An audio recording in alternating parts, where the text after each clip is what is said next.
You very, very much. All right, my political panel, I believe, is here. Huma Abedin is with us, as well as Ravi Agrawal. You know, as we continue to have this conversation, and we are seeing what is unfolding in the region, what strikes me is that battles, right, wars are fought out in the field, but they're ended. The battle is ended, the wars are ended at negotiating tables.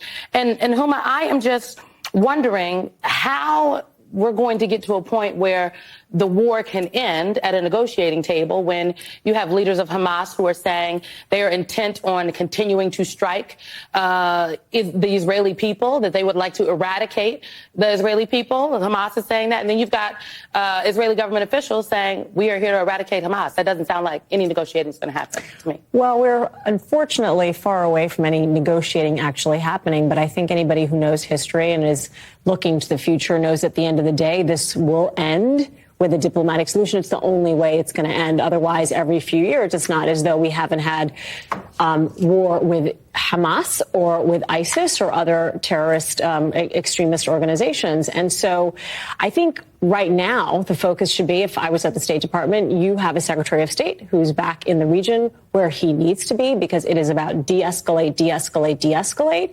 talking to the regional leaders, because, you know, the Gulf leaders are in a very untenable situation at the moment. The images that you just showed on the screen, the anger in the streets, what is happening with the humanitarian crisis that we're all witnessing is getting to a point where they can no longer say, okay, we're going to be supportive as, status quo. They just cannot do that. And so I think it's important for Blinken to continue to, I think going to Turkey is exactly right, continuing to talk to, his other counterparts, because pretty soon this will go south if we don't do that. You know, Ravi, the diplomatic conversations that are happening that Secretary Blinken is leading, it's not a one-size-fits-all, because world leaders are divided on humanitarian pause versus ceasefire.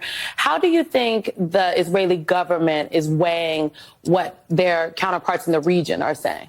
So Israel's been here before, in a sense, if you consider other wars it's had to wage against Hamas, 2006 among them. But there's a very clear understanding on the part of Israel's leaders right now that they have some time here to do what they need to do. They want to eliminate Hamas. They need to show results on that front for their people, for their domestic constituents. What they're calculating globally is how much room they have to maneuver there. And I think they understand that they are already losing support globally. They understand that the images that we're seeing from Gaza, that is hurting their soft power, that is making them look bad.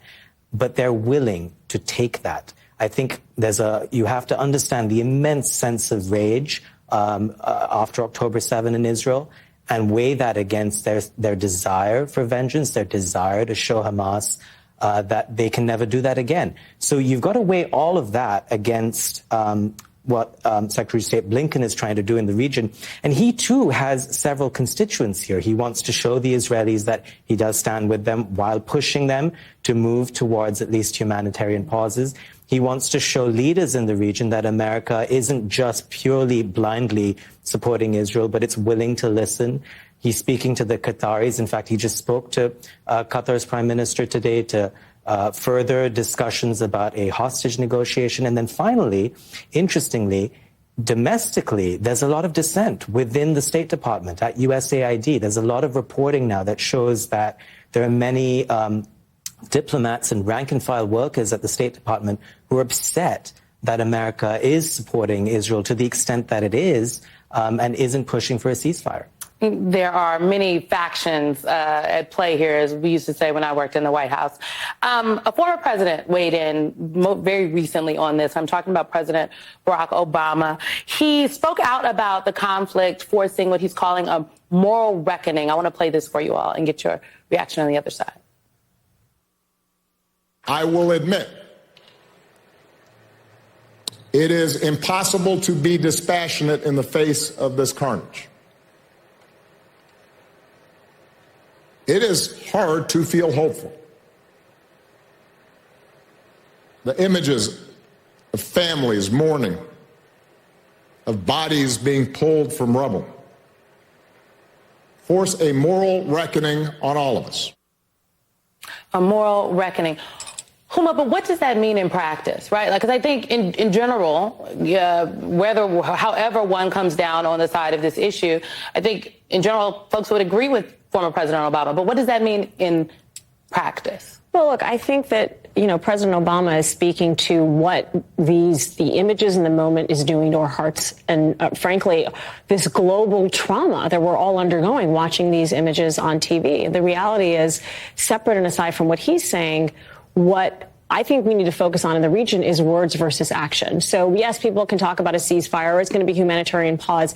But you have to look at these little things. For example, a few days ago, I was on set talking about the news that you had the Israeli finance minister say that he had decided to freeze the tax revenues that go to the Palestinian Authority. And why would you do that in a moment now when, if there is an alternative to Hamas, we think it is the Palestinian Authority? That's the best we've got, as imperfect as it is. And to say, we're not going to pay your security forces. And that changed in the last couple of days, where they've now, between the finance minister and defense minister, because even the Israeli defense minister knew that this was not reflecting positively on them. I think we have to really focus on the things that are actually happening, and reach the point that Ravi just made about engaging with the Qataris and the Egyptians. When you take one big step back and think about the countries in the region that we send how much? $3.8 billion in security assistance to Israel. We send several billions of dollars in assistance to Egypt as well.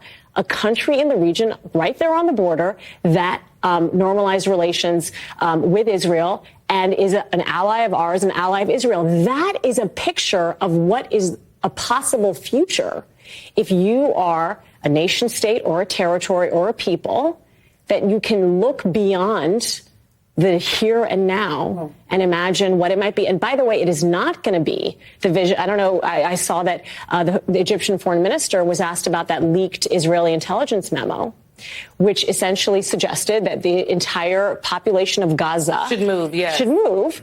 And he said it was preposterous, and it is, because we have to figure out a solution where they can live side by side. It won't be easy, but that is the only way forward. It won't be easy, but it will be necessary. I appreciate you both. We're going to continue the conversation throughout the next couple of weeks, because this war is not ending tomorrow. Coming up, folks, here on Symone.